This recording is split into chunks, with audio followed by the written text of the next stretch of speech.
breaking free from scarcity, breaking free from that idea of scarcity, as Karen talked about in her invocation, and this idea that we live in a world of abundance, and that anything that appears to be not abundant is a false belief that somehow gets solidified inside of us, and that there's an opportunity all the time for us to break free from that, to get rid of those ideas. So far this month in our talks about prosperity and abundance and financial well-being, we've covered a few different concepts that are unique to Science of Mind here at New Thought. We've talked about the power of our thoughts and how that we can use our thoughts to create the reality that we want. We talked about using a spiritual prototype, in other words, creating that perfect idea of what it would be like to be in financial abundance or to live a prosperous life. That mental equivalent or spiritual prototype, as Ernest talked about it. We've talked about the law of circulation and how when we give, we receive, and we have to keep in that flow of that all the time. Otherwise, we are stifling our good. We're stopping it from reaching us. And we've talked a little bit about the power of gratitude and forgiveness and how important it is to be engaging in those activities as well for our financial well-being. Today's talk is going to focus more on cultivating an abundance consciousness, getting ourselves in a place where we are living in that idea of abundance all of the time. I've used quite a few different books for this month, and the one that we're going to be talking about today is from one of my favorite authors, Joel Goldsmith. But before we get into that, just a little bit about what we mean by scarcity. So scarcity is a mindset that is driven by comparison and a lack of understanding of the nature of supply, the nature of the universe, the nature of abundance as it moves through us. We see scarcity when we compare ourselves to other people. We think, oh, look at this person, they've got $1 million. Look at this person, they've got $1 billion. Look at this person, they've got a fancy yacht, or this one has a bigger house than I am. And what that does is that makes us think that somehow we have less than. And that brings that idea of scarcity into our experience in a way that is not necessarily a realistic or true way, because everyone is at a different place in their consciousness around money and abundance and all of those ideas. And so comparing ourselves from one person to another is setting ourselves up to feel less than. And that's just an icky feeling all around. Scarcity is rooted in fear, in anxiety, and in the big assumption that we live in a world of limited resources. We think that we are limited, but if we look out in the world, we can look anywhere and see evidence of the abundance of the earth. If I look out the window right now, all I can see, well, one is a lot of cars, but the other thing I see is leaves on all these bushes. I could not even begin to count the number of leaves that are out there. If I go out into the desert, there's no way possible. I wouldn't even want to count the number of grains of sand in a square inch, let alone in one of these vast deserts that we have. If we look at anything out in nature, we see evidence of abundance. All over the place, evidence of abundance. We don't see lack and limitation when we look out at the evidence of the world. When we compare ourselves to someone else, we see lack and limitation. We see that there is a limited number of things available out there. And we have to feel like we have to strive to get more for ourselves. And that keeps us in a constant state of competition. And we're always afraid that someone else's gain is going to be our loss. If somebody else has that, then I don't get it. That kind of idea. If we think we're in a world of limited resources, then I've got to get what's mine before somebody else gets it, or I'm not going to get it. That kind of an attitude. This kind of mindset trickles down into all kinds of aspects of our lives, making us overly protective of what we have, making us worried about losing something. It makes us hesitant to take risks. Sometimes it makes us reluctant to share what we have, or even to collaborate with others. I mean, sometimes we even think that this scarcity comes in the form of ideas. Like if I share my idea with somebody else, I'm going to lose it, and then it's not mine. Somebody else is going to get it. So if we think of scarcity in this way, then it shows up in all different aspects of our lives. The more we believe in scarcity, the more it tends to manifest in our lives. And that reinforces that idea of lack. The more we think about it, the more it shows up. Basic science of mind. The more we put our attention on something, the more likely we're going to get it, right? Mm-hmm. So the book that I was talking about that we're going to use today is from one of my favorite authors, Joel Goldsmith. Joel Goldsmith was a contemporary of our founder, Ernest Holmes. He did his work just right around the same time. In fact, they were just about, I think there were 6 years difference in their age. Ernest was born 2 years before Joel, and Joel died 4 years after Ernest, something along those lines. Very much contemporaries, very much into the same ideas of that we have our New Thought philosophy based on. Joel was a little bit more biblical. He was a Christian Science practitioner. He got his start in Christian Science, and he did that for many years until it became very apparent that his belief system did not align with theirs. And so he needed to step away from that, and he formed his own philosophy called The Infinite Way. It was the first book that he published in 1947, but he had been doing this work for many years before that. And so this book that I'm using for this is called Invisible Supply, and it really is a phenomenal book on that. Justin and I were talking about it earlier. I think it's going to be one of our book studies for next year. So this idea that Joel has in here, talking about infinite supply, first thing he has to do is get very clear about what supply is. And he talks about this. That wasn't the slide I wanted right now. Here we go. Supply. Supply is spirit, and it is within you. It is never visible. Supply is never visible. It will never become visible. It is invisible to the human eyes. It is never felt with human fingers. It is never heard or tasted. What you behold in the outer world are the forms that supply assumes. Supply is an invisible essence. It is something that is not tangible, but it shows up in tangible forms for our experiences. So it can show up as a form of money. It can show up as a form of food. It can show up as a form of friends. It can show up in multiple different ways. What other thing do we know that shows up in all kinds of ways? Spirit. Spirit shows up in everything. Everything in life is spirit. In our belief system, we believe that spirit is manifested as all life, as all creation, as a matter of fact. It shows up as it shows up through it.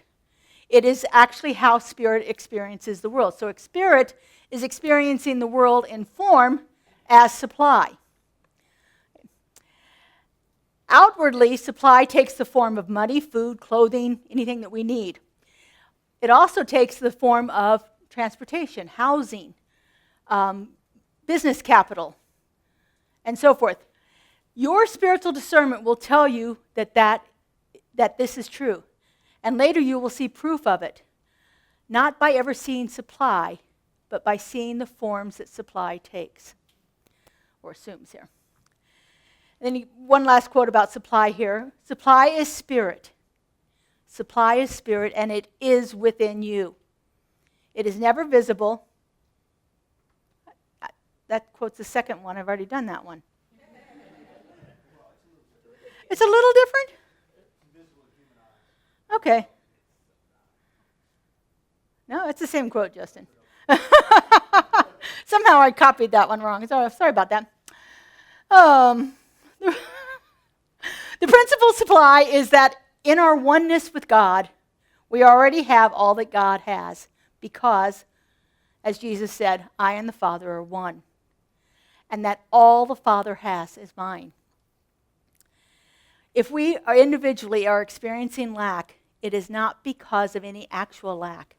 It is because of our inability to make contact with supply. Supply is spirit. Supply shows up in form as whatever it is we need. It was given to us in the beginning before ever the world began. As it says in the book of Luke, it is the Father's good pleasure to give me the kingdom. We don't have to ask for it. We don't have to look for it.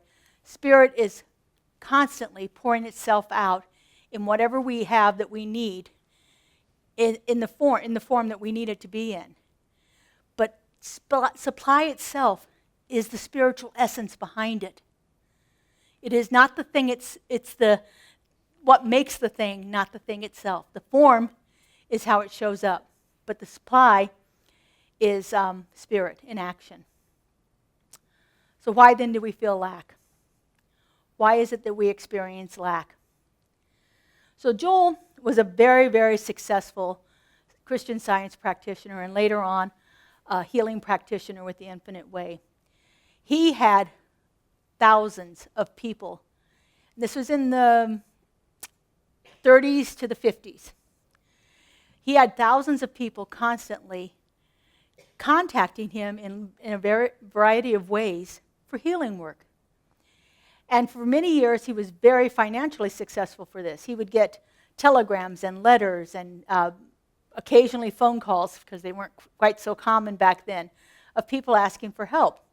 And he tells one story of getting a telegram from somebody that, I can't remember the condition, but they're in the hospital, they're desperately ill. And their family sends a telegram to Joel asking him to do his healing work with them. And so he sits down and does what he does in prayer and meditation for that. And before he finishes it, there's a knock on the door and there's another telegram from the same family thanking him for healing the person. The work that Joel would do happened in consciousness, and it was beyond time and space. So he was able to support himself and his family very well for many years. He had an office in Boston, and he practiced there. But then he decides he's going to move. And so he moves away, and he still has the same number of clients. He still is constantly getting phone calls and letters and telegrams for people asking for healing work. But the money's dried up. He's not getting paid for it like he was. And so he's walking on the street one day, and when he tells this story, it's really phenomenal. He did not even have enough money for bus fare, so he's walking from his home to his office, which was about a 10-mile walk. And so he's walking, and he's like, what is going on? What's going on here? Why was I so successful financially as well as doing the work I did in consciousness? Why was that so successful when I was in Boston and it's not here? What is happening here? And so he says, he begins to realize as he's contemplating this on this 10-mile walk that the problem couldn't be with God. The problem couldn't be with the work that he was doing. The problem had to be inside of himself. And so he's like, well, what is it that I'm not believing here? What is it that's hindering my belief in my ability to get this done? And he says he eventually came to the conclusion that he did not have the right idea of what supply was. Surely he had to be wrong about it, otherwise he would be demonstrating it. And so he started thinking about this. Well, what are the principles of supply? What are the principles I believe in? He says, well, I believe that God is love. And he thought, but have I proved that? Jesus told me God is love. But have I actually proved that to myself? He says, I believe that God is law. He said, but wait a minute, Moses told me God is law. And then he says, well, wait a minute, God is principle. And then he says, no, Mrs.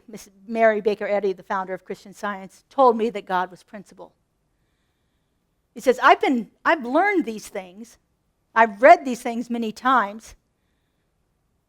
But have I proved it to myself? He said, until I prove it to myself, then I can't really know it. To me, it's just studying. It's just hearing things. It's believing somebody else's truth, but has it become my truth? He goes on to say that knowing statements of truth about God and knowing God are different things. How many of us have read something in one of these profound books that we have access to nowadays, and we know there's something in there? We're not really sure what it is, but we can feel it kind of like niggles at the back of our soul. But until we actually begin to prove it, to know it in a way that is at a soul level, that makes it unshakable, then can we really believe that? I can say all day long, God is supply. Supply is spirit. But until I prove it for myself, it's just words that I know. It's just words that I know.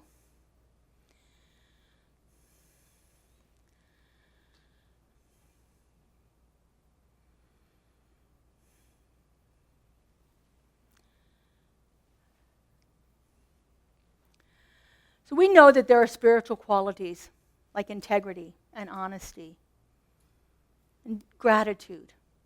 We know that they can be embodied in our consciousness. We don't ask for those things to be brought to us. We know that they're there. But until we start to have that experience of it, then we're not really sure about what that is.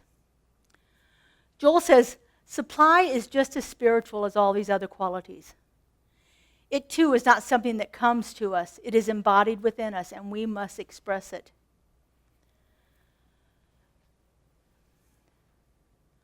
It's already there inside of us.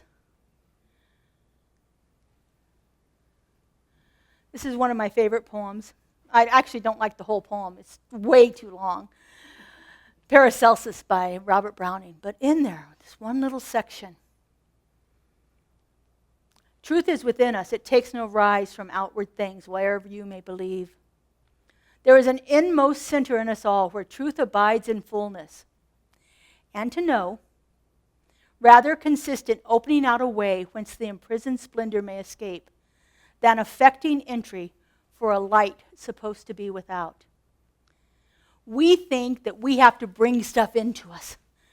If I want more wealth, if I want more supply, if I want more friends, if I want something, anything out there, I've got to work and struggle and get it and bring it into my existence. But what if it's just a matter of opening ourselves up and letting it come out? Spirit gave us everything in the beginning.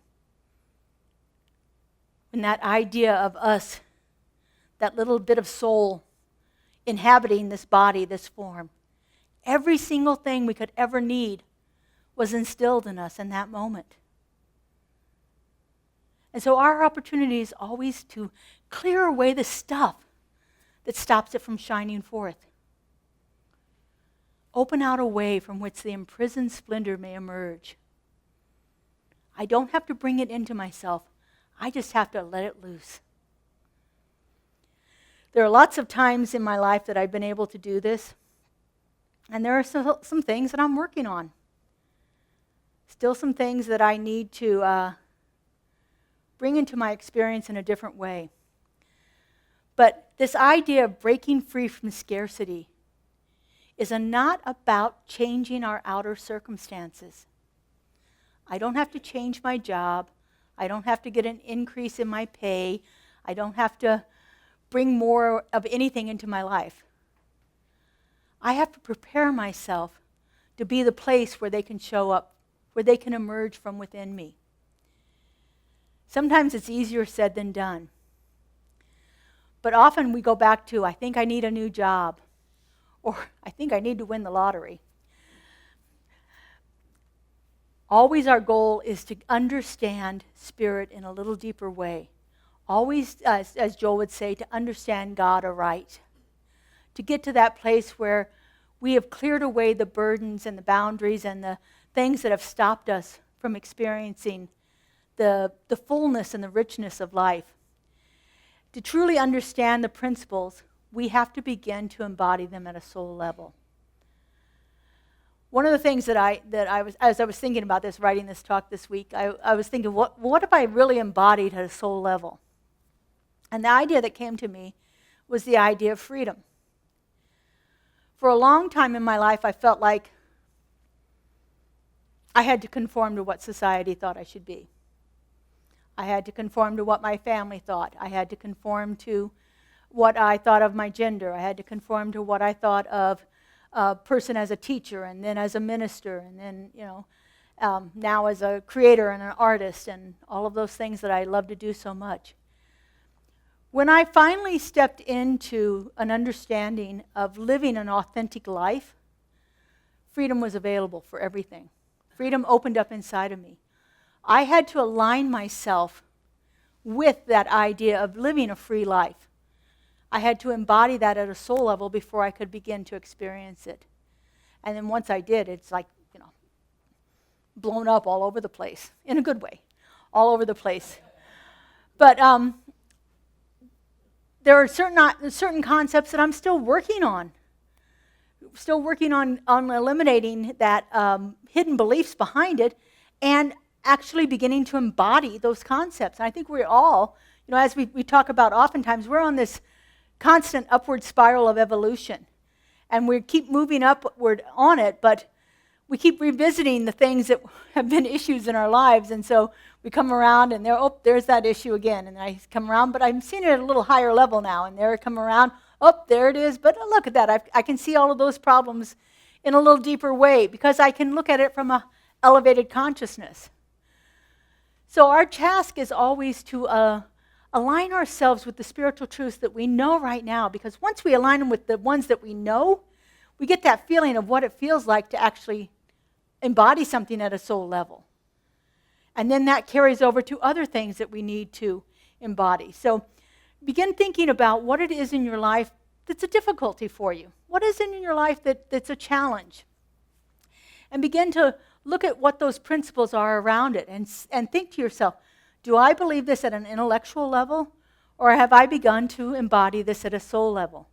Have I begun to actually live this idea rather than just repeat it over and over to myself? Have I begun to understand those concepts at a level that is, like I like to say, I know that I know and I can't ever unknow it. You get to that point where there's just no doubt about it. It's something that doesn't even have to be explained to anybody else because you know it in a way that is deep embodied within you. Like I said, cellular kind of level.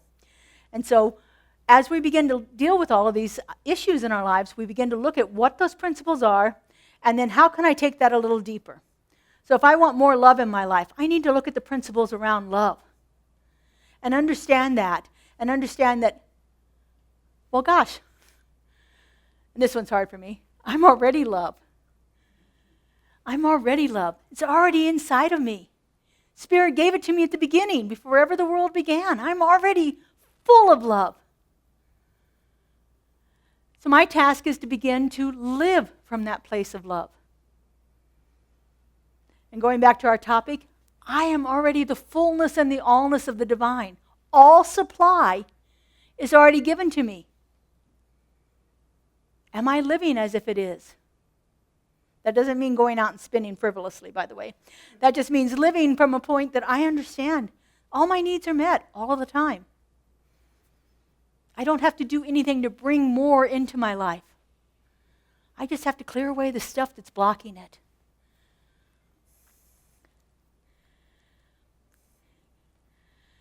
This came from our money magic talk, to our practice for today. Each day during the month of October, we sent out for those people that have signed up for it, we've sent out a spiritual practice that you can do. Today's spiritual practice is to seek spiritual guidance from a spiritual teacher or a mentor. This is what I wrote for this one. Financial abundance is not only a result of practical actions, such as budgeting and investing, but it's also aligning ourselves with the deeper spiritual principles and universal laws. So take a look at those spiritual principles. We've been talking about them all month long. Take a look at those universal laws, the things that we know are absolutely true, and then prove them to yourself. Prove them in a way that internalizes it and makes it real for you, makes it come alive within you, and then open out a way and watch what happens in your life. It can actually be a wonderful, magical thing. All right, let's take this into prayer. I invite our spiritual practitioners to stand and surround us. They hold us in consciousness throughout the week. They are available for prayer after service, right over here, outside this door, in our prayer room. They are here for you to offer you that spiritual guidance. So Seek spiritual guidance. It's very important. What the spiritual practitioners can do for you is to know the truth when you can't know it for yourself. And trust me, that is a powerful thing. Powerful thing to align yourself with somebody else's truth like that. All right, so I just invite you to take in that breath. Let your shoulders drop and your eyes close. As we simply relax into this moment of perfection, knowing that the fullness and the allness of the divine resides right here, right now, in each and every one of us. It's always there, but in this moment we consciously recognize it, allowing it to be that presence of creation, allowing it to be that infinite supply in whatever form it needs to show up. I know that presence as love, as balance, as harmony, as peace, as joy, as abundance. Because I know that that presence is all there is. And because I know that there is only this one, I know that I am one with it, that the power and the presence of the divine resides right at the heart of my being. I am that place of love, of joy, of abundance, of creativity. And as I know this is true for me, I know this is true for everyone. For each one of us is that perfect and unique emanation of a love so powerful, it could do nothing else but create of itself. And so knowing this truth, I speak my word right here and right now. I know that within each one of us is an invisible supply that is overflowing at all times. An invisible supply that we can tap into when we are at our deepest and darkest moments. An invisible supply that is constantly fulfilling all of our needs. An invisible supply that was given to us in the beginning before ever the world began and is ours now and forevermore. I know the very nature of each one of us is abundance and prosperity and love and peace. And I know that that shows up in whatever way is necessary for the fulfillment of our desires. For the highest and greatest good of all is continually manifesting itself into expression through that invisible supply. And oh, how good it is to see it, how good it is to feel it. I'm so grateful to know that this is what is happening right here and right now. And I simply release this word into the law, into that creative mind that always says yes, that never withholds, and is always manifesting itself in perfection. I let it go and I let it be. And together we say, and so it is.